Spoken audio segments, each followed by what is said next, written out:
Hello friends, good morning. My self doctor Amit Upadhyay, team CLC Sikar. तो आज अपन बात करेंगे डब्ल्यूबीसी के विभिन्न प्रकार। अपन ने टोटल 5 प्रकार की डब्ल्यूबीसी पढ़ी थी yesterday. Neutrophil, basophil, eosinophils, monocyte और लिम्फोसाइट, जिनमें से 3 जो हैं वो कणिकीय प्रकार की है और 2 है वो अकणिकीय प्रकार की है। मतलब उनके कोशिका द्रव में ग्रेन्यूल्स पाए जाते हैं और जिनके कोशिका द्रव में ग्रेन्यूल्स नहीं पाए जाते उनको अपन कहते हैं अकणिकीय या एग्रेनुलोसाइट्स। तो सबसे पहले अपन बात करते हैं ग्रेनुलोसाइट की। तो ये लीजिए आप साहब, पहला लिख रहा हूं मैं ग्रेनुलोसाइट। और ग्रेनुलोसाइट की बात करें तो आप देखिए, सबसे पहले इसको ग्रेनुलोसाइट क्यों कहते हैं, पहला कारण ये मैं बता चुका हूं कि इनके साइटोप्लाज्म में ग्रेन्यूल्स उपस्थित होते हैं, यानी इनके कोशिका द्रव के अंदर कण पाए जाते हैं, इसलिए ये ग्रेनुलोसाइट्स है। और सबसे पहले ग्रेनुलोसाइट का नंबर लगाएं तो अपने कौन सी है साहब, जो सबसे सर्वाधिक मात्रा में होती है वो होती है न्यूट्रोफिल्स। कौन सी? न्यूट्रोफिल्स, जिसकी अपन ने संख्या बताई थी 60-65% तक होती है। दूसरी बात, इसका दूसरी विशेषता क्या है, इसका केंद्रक 2 से 7 पिंडों में विभक्त होता है, यानी कि डिवाइड होता है। यानी केंद्र कितने पिंडों में विभक्त होगा? 2 से 7 पिंडों में। अगली बात, इसका मुख्य कार्य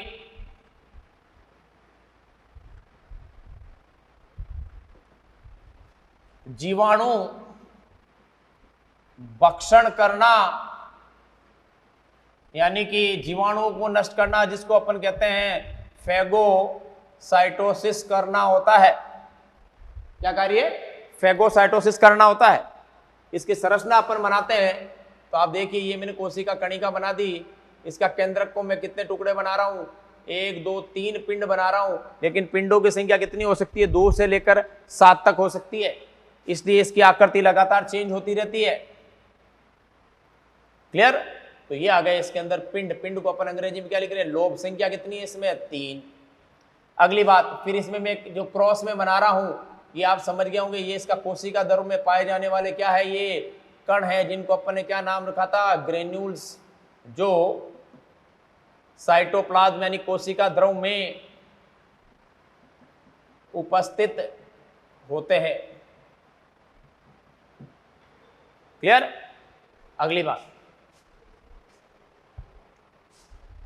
न्यूट्रो फीमेल यानी कि मादा में, फीमेल की न्यूट्रोफिल्स में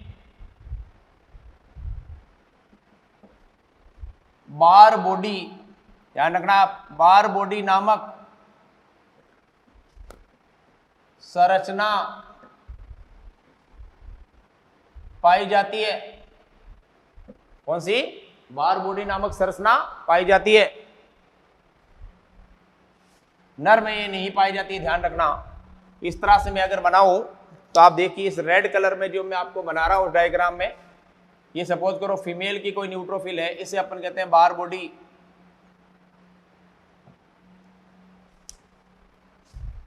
क्या है इसकी इंपॉर्टेंस? बार बॉडी एक्स क्रोमोसोम, क्रोमोसोम का मतलब गुणसूत्र, को दर्शाती है। किसको दर्शाती है? किसको दर्शाती है भाई? गुणसूत्र को, एक्स क्रोमोसोम को। 2 होते हैं, एक्स और वाई, एक्स क्रोमोसोम को शो करती है ये है न्यूट्रोफिल के बारे में आपको पता होना चाहिए। इसका मुख्य कार्य फैगोसाइटोसिस है। क्लियर? नेट कीजिए। अब आती है दूसरी, जिसका नाम है न्यूट्रोफिल के बाद में दूसरी जो कणिका है उसका नाम है बेसोफिल। इसकी मात्रा सबसे कम होती है 0.5 से लेकर 1% तक ओनली। तो सबसे कम ये है,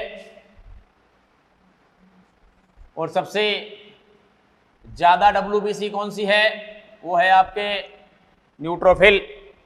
बेसोफिल की बात करें तो इसके केंद्रक में, इसका केंद्रक, मुख्य गुण बता रहा हूं मैं आपको, इसका केंद्रक यानी न्यूक्लियस दो पिंडों में यानी कि बाइलोब्ड में विभक्त यानी बटा हुआ होता है।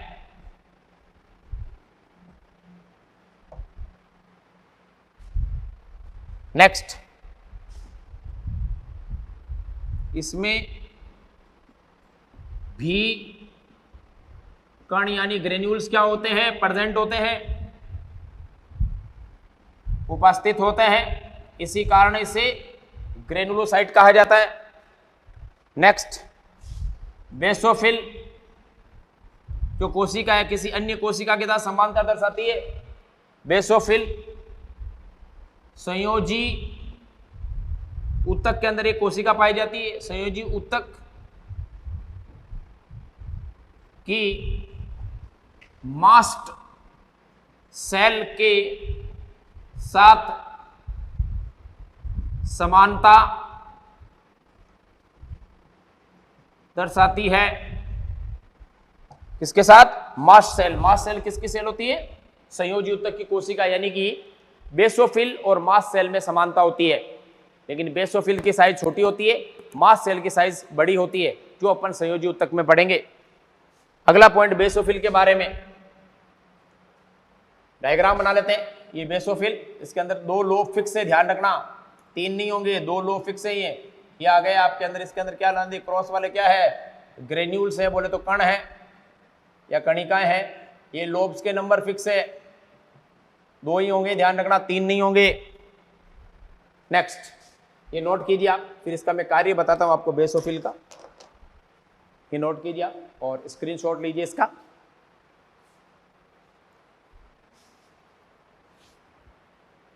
यानी बेसोफिल के अंदर लोब की संख्या फिक्स रहेगी, न्यूट्रोफिल के अंदर फिक्स नहीं रहेगी, इओसिनोफिल्स के अंदर फिक्स नहीं रहेगी। केवल बेसोफिल है जो फिक्स नंबर ऑफ लोब्स को दर्शाती है।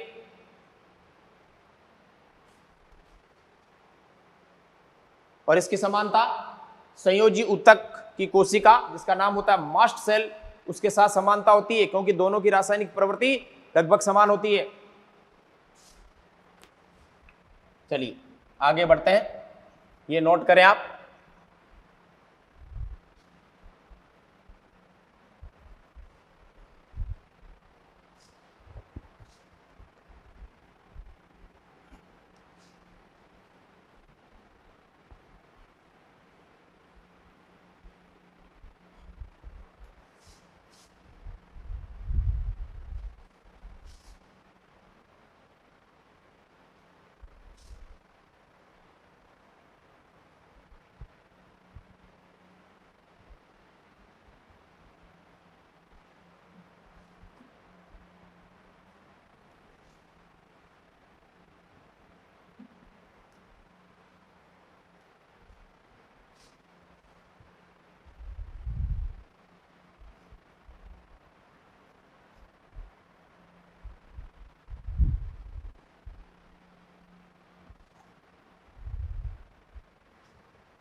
चलिए आगे बढ़िए। तो अपन बात कर रहे थे बेसोफिल के बारे में। अगला पॉइंट क्या है, बेसोफिल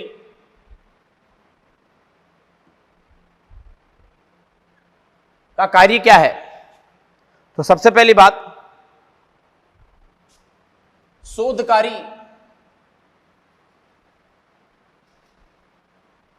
शोधकारी का मतलब होता है इन्फ्लामेशन। और इजी करना चाहो तो आप लिख सकते हो सूजन की क्रियाओं में सम्मिलित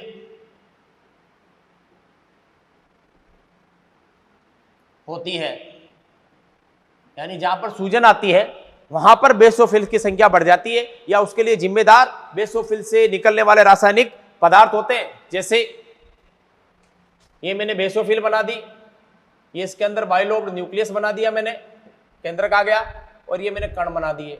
ये जो कण है जिनको अपन क्या कह रहे हैं, ग्रेन्यूल्स, इन ग्रेन्यूल्स के द्वारा कुछ रासायनिक पदार्थ स्रावित किए जाते हैं। उनके नाम क्या क्या है? एक का नाम है हिस्टामीन, दूसरे का नाम है सेरोटोनिन, और तीसरे का नाम है हेपेरिन। जो सूजन के अंदर जो मुख्य भूमिका निभाता है वो कौन है? हेपेरिन है। Histamine, not heparin. हेपेरिन खून को पतला करता है, हेपेरिन खून को पतला करता है, और हिस्टामिन शोधकारी, यानी कि सूजन के लिए मुख्य जिम्मेदार कौन है? हिस्टामिन है, और हिपेरिन खून को पतला करने के लिए जिम्मेदार है। और सेरोटोनिन रुधिर वाहिनियों को संकुचित करता है, हिस्टामिन सूजन उत्पन्न करता है। और सेम ऐसी समानता किसके साथ है इसकी? मास्ट कोशिका, क्योंकि मास्ट कोशिका भी ये तीनों पदार्थ हिस्टामिन, सेरोटोनिन और हेपेरिन को मुक्त करती है। चलिए साहब, तो ध्यान रखिएगा बेसोफिल का कार्य क्या है? शोध कार्य, यानी सूजन वाली क्रियाओं में भाग लेना, सूजन उत्पन्न करने के लिए जिम्मेदार है ये। तीसरी सेल लगे जिसका नाम है इओसिनोफिल्स।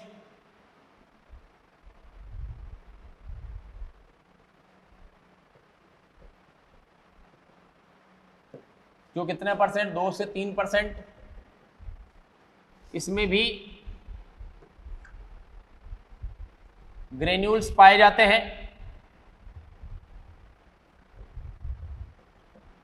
दूसरा इसका न्यूक्लियस, मैंने पहले कहा था न्यूक्लियस की शेप सब में अलग अलग होती है। इसका केंद्रक 2 से 3 लोब रखता है, 2 से 3 लोब्स का बना होता है।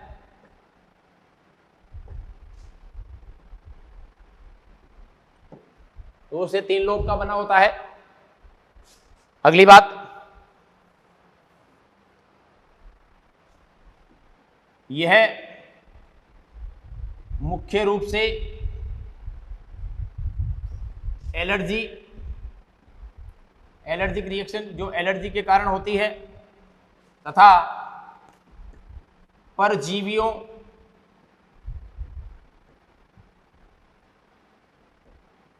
परजीवियों से मतलब है पैरासाइटिक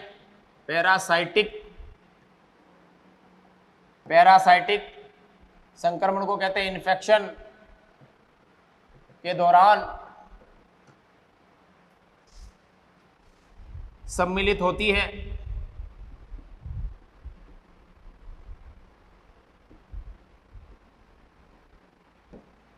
ध्यान रखिएगा, ये क्वेश्चन पूछा जाता है। ये मुख्य रूप से कौन सी रिएक्शन के लिए? एलर्जी की जो रिएक्शन होती है उसके लिए, या कोई परजीवी या पैरासाइटिक इन्फेक्शन हो उसके अंदर इन्वॉल्व होती है। इसकी संरचना की बात करें तो पिंड की संख्या इसमें 3 होती है, 2 भी हो सकती है, 3 भी फिक्स नहीं है, लेकिन बेसोफिल में फिक्स थी 2। और ये इसके अंदर ग्रेन्यूल्स 2 to 3 लोब्स का केंद्रक, और ये पाए जाते हैं इसके अंदर क्या? कण। ये बात हो जाती है आपकी किसकी? बेसोफिल। क्लियर? ये तीनों कंप्लीट हो जाती है आपके ग्रेनुलोसाइट। कौन कौन से? न्यूट्रोफिल, बेसोफिल और इओसिनोफिल्स। अब अपन बात करेंगे एक ग्रेनुलोसाइट जिसमें कोशिका द्रव्य के अंदर कणिकाएं यानी कि ग्रेन्यूल्स नहीं पाए जाते हैं। ये लिखिए आप, स्क्रीनशॉट लो इसका।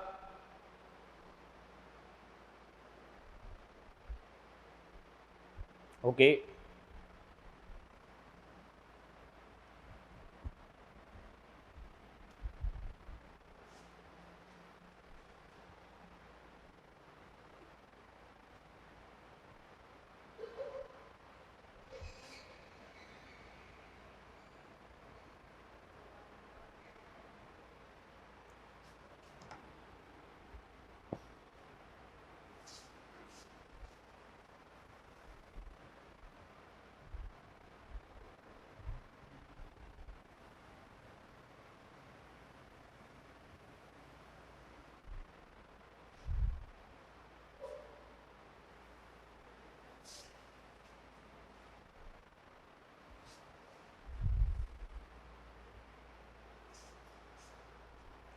चलिए साहब आगे बढ़ते हैं।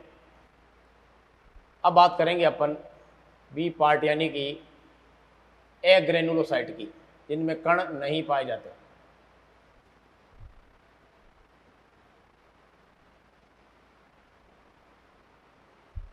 दो प्रकार की कोशिकाएं आएगी, कौन कौन सी? एक है मोनोसाइट,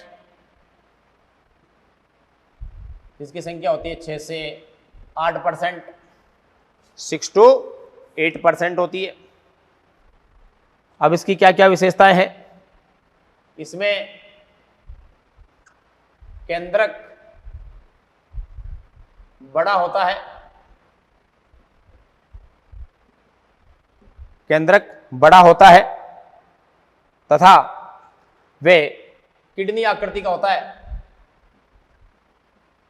कैसे? किडनी, बीन शेप, किडनी या बीन, सेम के बीज आकृति का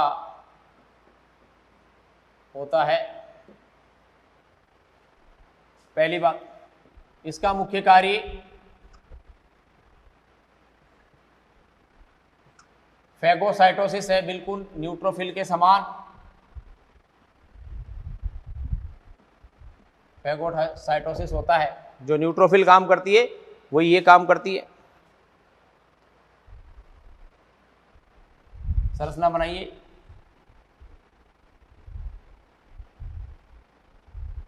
ये देख लीजिए आप, ये आ गया किडनी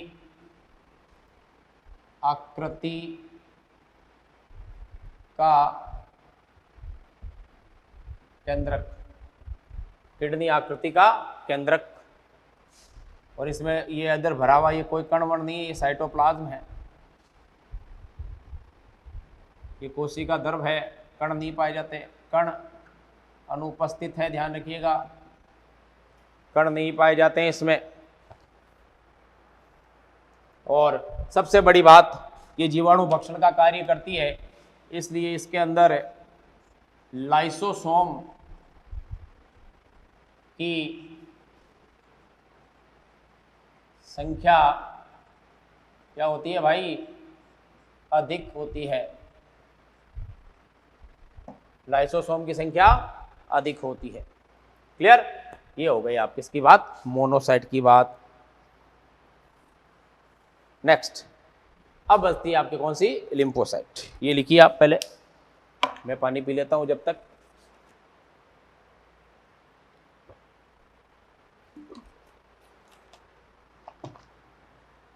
स्क्रीनशॉट लो इसका। ओके,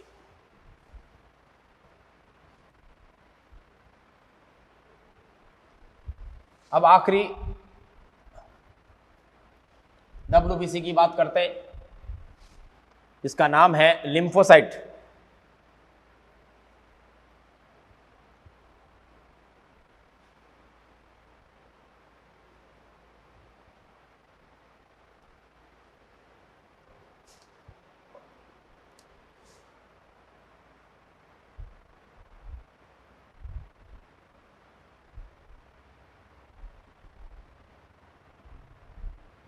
लिम्फोसाइट तो आपके कौन सा टाइप हो गया? इसका सेकंड टाइप हो गया, वैसे टोटल 5th टाइप हो गया। लिम्फोसाइट की बात करें तो सबसे पहले इसकी संख्या आपको पता ही है 20 से 25% होती है टोटल। दूसरा पॉइंट,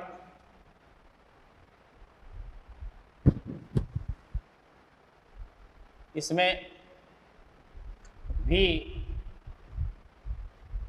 केंद्रक बड़ा होता है,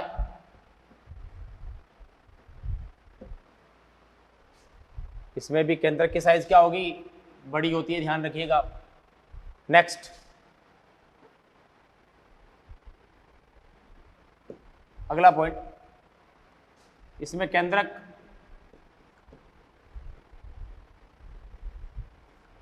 गोलाकार, बोले तो राउंडेड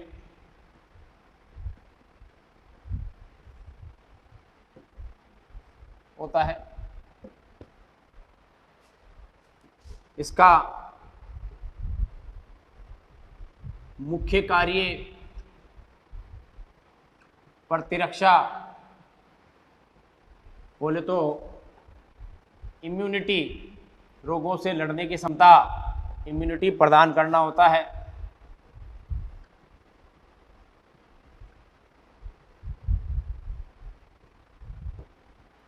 प्रदान करना होता है। नेक्स्ट आगे की बात करते हैं अपन।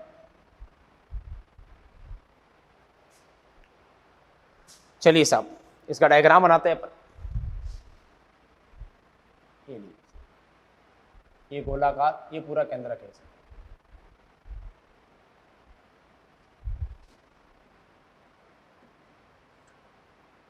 लास्ट में ये साइड में रह गया कौन, तो मैं डॉट डॉट बना रहा हूं, ये क्या है, कोशिका द्रव, जिसको अपन क्या कहते हैं, साइटोप्लाज्म। ये आ गया क्या इसका, न्यूक्लियस। क्लियर। चलिए अब आती है लिम्फोसाइट। ये जो लिम्फोसाइट आपने बनाई है, लिम्फोसाइट दो प्रकार की होती है। ये आपने क्या बना दी, एक लिम्फोसाइट। ये लिम्फोसाइट दो प्रकार की, एक तो होती है बी लिम्फोसाइट। कौन सी, बी लिम्फोसाइट। और एक होती है आपके टी लिम्फोसाइट। दो तरह की लिम्फोसाइट है, B lymphocyte and T lymphocyte. B का मतलब यहां पर है लाल अस्थि मज्जा, बोले तो बोन मेरो, बोन मेरो। वैसे अपन आगे जब प्रतिरक्षा विज्ञान पढ़ेंगे तब बात करें। बी का मतलब तो वैसे पक्षियों के अंदर जो अस्थि मज्जा होता है उसके अंदर इसकी खोज की गई थी, इसलिए उसका नाम रखा गया था बर्सा ऑफ फेब्रिकस। तो वहां से वर्ड आया था बी फॉर बर्सा। लेकिन बाद में पता चला कि बर्सा बेसिकली कुछ नहीं, ये रेड बोन मेरो, ये लाल अस्थि मज्जा है जहाँ पर खून का निर्माण होता है, जहाँ आरबीसी भी बनती है, डब्ल्यूबीसी भी बनती है और प्लेटलेट भी बनती है। तो आपको ध्यान रहे कि बोन मेरो का मतलब यहाँ पर क्या है, अस्थि मज्जा ही है। और यह टी का मतलब क्या है, जो आपने पढ़ा है 10वीं में, इसका मतलब है हमारे ग्रंथि होती है जो हमें प्रतिरक्षा प्रदान करती है, थाइमस ग्लैंड। कौन सी ग्लैंड, थाइमस। तो टी का मतलब तो थाइमस ग्लैंड है और बी का मतलब बोन मेरो। आपको ये पता होना चाहिए। ये दो प्रकार की, ये ए और ये बी फॉर बी लिम्फोसाइट और टी लिम्फोसाइट। जो बी लिम्फोसाइट है ये हमें प्रतिरक्षा किस रूप में प्रदान करती है, ये प्रतिरक्षी माध्यित प्रतिरक्षा प्रदान, ये रट के रखना पड़ेगा आपको, प्रतिरक्षा प्रदान करती है।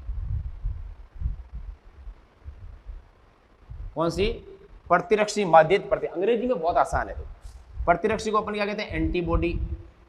तो नाम क्या लिख दिया आपने, एंटीबॉडी। माध्यित, माध्यित का मतलब होता है मध्यस्थ, जिसको अपन कहते हैं मीडिएटर। तो एंटीबॉडी इंग्लिश में मीडिएटर को अपन कहते हैं मीडिएटेड।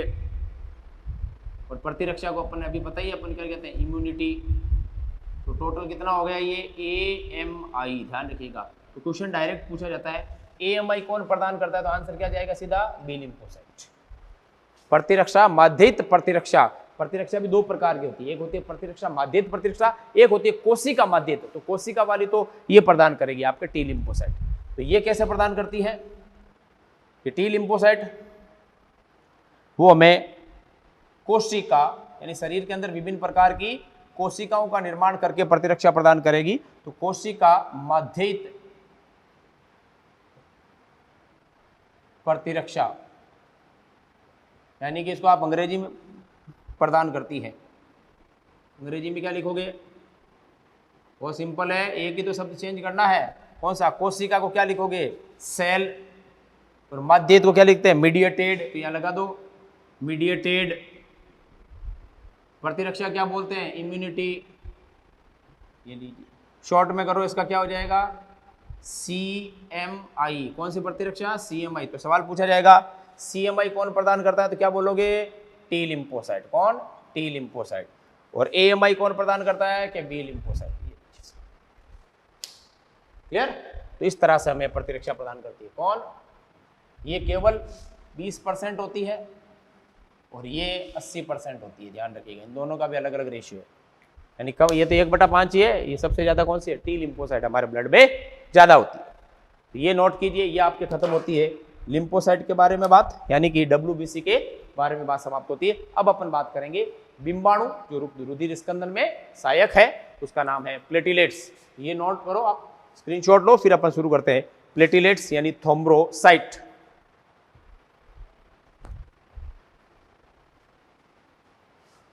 अगर थ्रोम्बोसाइट की बात करें तो हमारे ब्लड के प्लाज्मा में विभिन्न प्रकार के रक्त स्कंदन कारक पाए जाते हैं, और जब वो कारक सक्रिय हो जाते हैं तो रुधिर स्कंदन की प्रक्रिया प्रारंभ होती है। तो अपन उसके लिए जिम्मेदार प्लेटलेट होती है, यानी कि बिंबाणु होती है, अर्थात थ्रोम्बोसाइट जिम्मेदार होती है। ओके, तो तीसरा जो फॉर्म्ड एलिमेंट का भाग है वो लगाइए आप। पहला भाग था आरबीसी, दूसरा भाग था WBC, फिर उसके 5 विभिन्न प्रकार। अब अपन बात करते हैं जो रुधिर स्कंदन में सहायक यानी फॉर्म्ड एलिमेंट का तीसरा भाग, जिसका नाम है क्या भाई? थ्रोम्बोसाइट, प्लेटलेट, बिंबाणु या रक्त स्कंदन क्रिया करने वाली कणिका। 3 अलग अलग नाम है।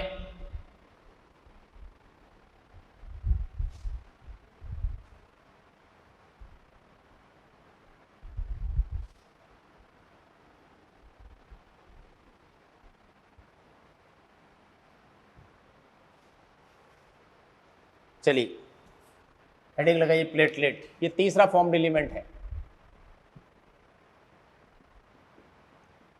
हिंदी में अपन क्या बोलते हैं? बिंबाणु। और इसका जो सिनोनिम्स है वो कौन सा है? बोलिए साहब। थ्रोम्बोसाइट। थ्रोम्बोसाइट। जो तीसरी कणिका उसकी बात कर रहे हैं, उसका नाम क्या है? बिंबाणु या थ्रोम्बोसाइट।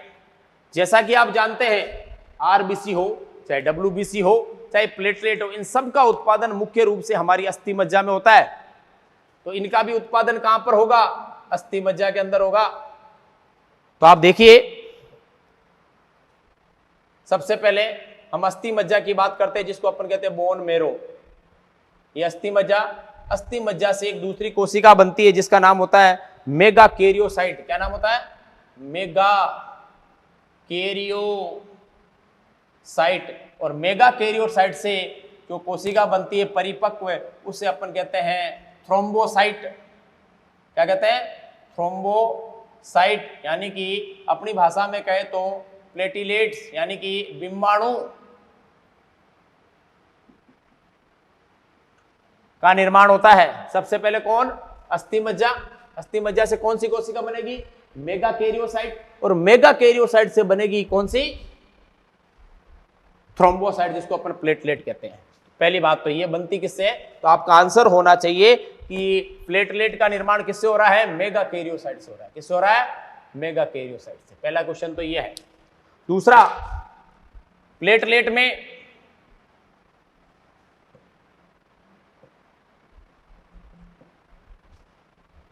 केंद्रक यानी न्यूक्लियस अब्सेंट होता है, ध्यान रखिएगा भाई। तथा इसकी आकृति बाई कॉन्वेक्स। तथा इसकी आकृति की बात करें तो बाई कॉन्वेक्स। आरबीसी के अपोजिट है ध्यान। आरबीसी क्या थी? बाई कॉनकेव, बाई कॉन्वेक्स या डिस्क, यानी चकती के समान होती है, यानी केंद्रक नहीं होता है इसमें। अगली बात, ये रंगहीन होती है यानी कलरलेस है। बिल्कुल WBC वाला कैरेक्टर है, देखिए आप, कलरलेस है ये। इसमें RBC के कैरेक्टर भी है और WBC के कैरेक्टर भी है।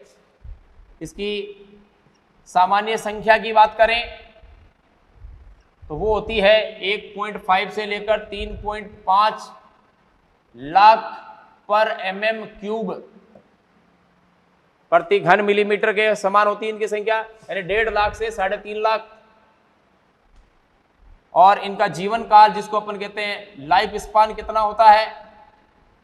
वो ज्यादा दिन का नहीं होता है प्लेटलेट का। आरबीसी का अपन को पता था कितना था, 120 दिन इनका होता है, केवल 5 से लेकर 9 दिन तक। मैंने आपको डब्ल्यूबीसी का नहीं लिखा है, इसलिए थोड़ा सा एक नोट डाल लेना इधर। डब्ल्यूबीसी का जीवन काल या लाइफ स्पान वो होता है 10 से 20 दिन का। दूसरा, डब्ल्यूबीसी की साइज की बात कोई पूछ ले तो आपको पता ही है कुछ दिनों का होता है, ये लिख सकते हैं आप कुछ दिनों का। वो होती है आपके 12 माइक्रोमीटर से लेकर 20 माइक्रोमीटर। ये डब्ल्यूबीसी के अंदर लिख लेना पॉइंट, ये पॉइंट अपन ने छोड़ दिया था, ये मैंने यहाँ लिख दिया। क्लियर। लाइफ स्पान 5 से 9 दिन का होता है। कार्य रक्त स्कंदन यानी ब्लड की क्लोटिंग करना, ये इसका मेन फंक्शन होता है।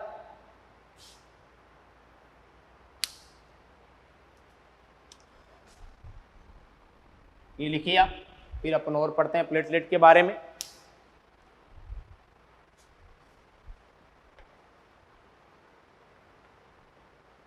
ओके, स्क्रीनशॉट लो। यानी प्लेटलेट जो है वो मेगा कैरियोसाइट सेल के द्वारा बनती है। आकृति बाइकॉन्वेक्स होती है या डिस्क के समान होती है। केंद्रक नहीं पाया जाता है, रंगहीन होती है, संख्या 1.5 लाख से 3.5 लाख होती है और जीवन काल 5 से 9 दिन का। और इसका मुख्य कार्य रुधिर का स्कंदन करना, अर्थात कहीं लग जाने पर रुधिर जो आता है, रुधिर का जो बहाव होता है, जो ब्लीडिंग होती है, उस ब्लीडिंग को रोकना होता है। अगली बात, अगर डब्ल्यूबीसी की संख्या जैसे कम हो रही थी उसको अपन कह रहे थे साइटोपिनिया, लेकिन मान लो प्लेटिलेट की संख्या यानी कि थ्रोम्बोसाइट की संख्या कम होने पर क्या बोलोगे आप? इसे बोलते हैं थ्रोम्बोसाइटोपिनिया। पीनिया हमेशा उसके पीछे आएगा जिसमें कमी हो रही हो। प्लेटलेट की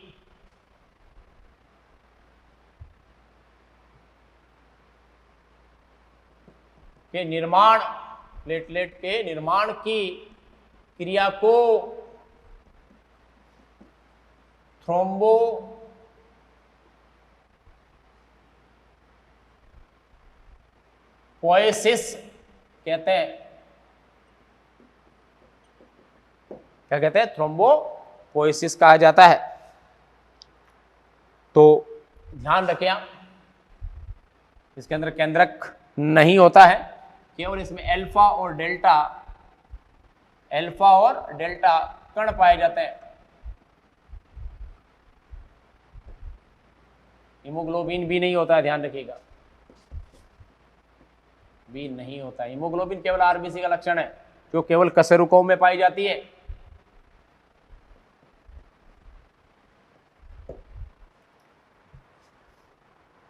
और तीसरा, एक प्लेटलेट यानी बिंबाणु का पाया जाना केवल स्तनधारियों, बोले तो मैमल्स का कैरेक्टर है, और ह्यूमन भी मैमल्स ही है, का लक्षण है। बाकी अन्य जीवों में प्लेटलेट नहीं है, उसकी जगह वहां पर स्पिंडल सेल पाई जाती है।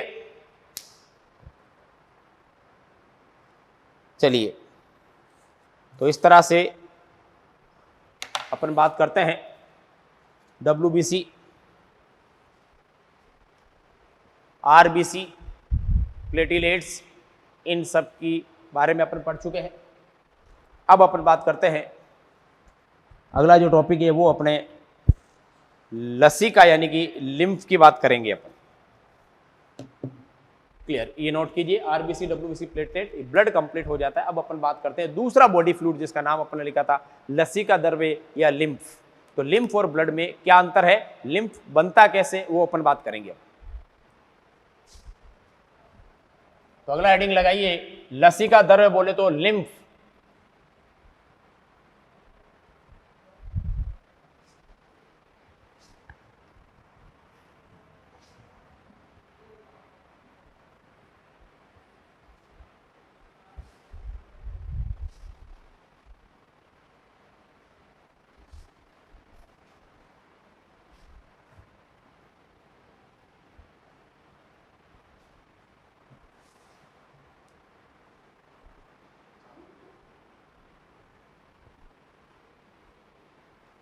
अब अपन लिम्फ की बात करते हैं।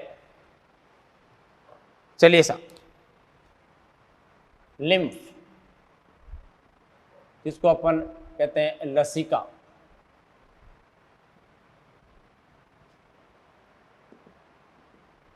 LIMPH, क्या है ये लिम्फ? इसी का दूसरा नाम है टिश्यू फ्लूइड यानी ऊतक द्रव्य।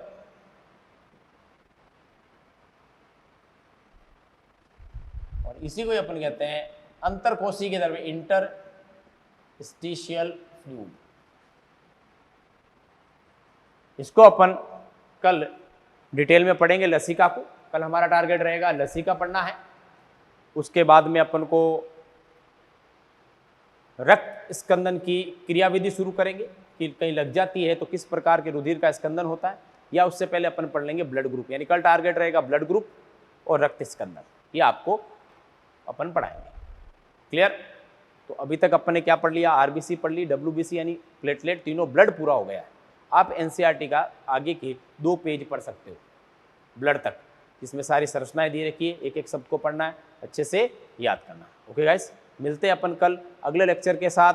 और टॉपिक जो रहेगा वो रहेगा रुधिर स्कंदन की क्रियाविधि और ब्लड ग्रुप, ये दोनों पढ़ के आने हैं। लिम्फ तो अपन ने हेडिंग लगा ही रखा है, तो पहले लिम्फ कंप्लीट करेंगे, फिर अपन ब्लड ग्रुप कंप्लीट करेंगे, और फिर क्या कंप्लीट करेंगे अपन, clotting mechanism. Okay, thank you.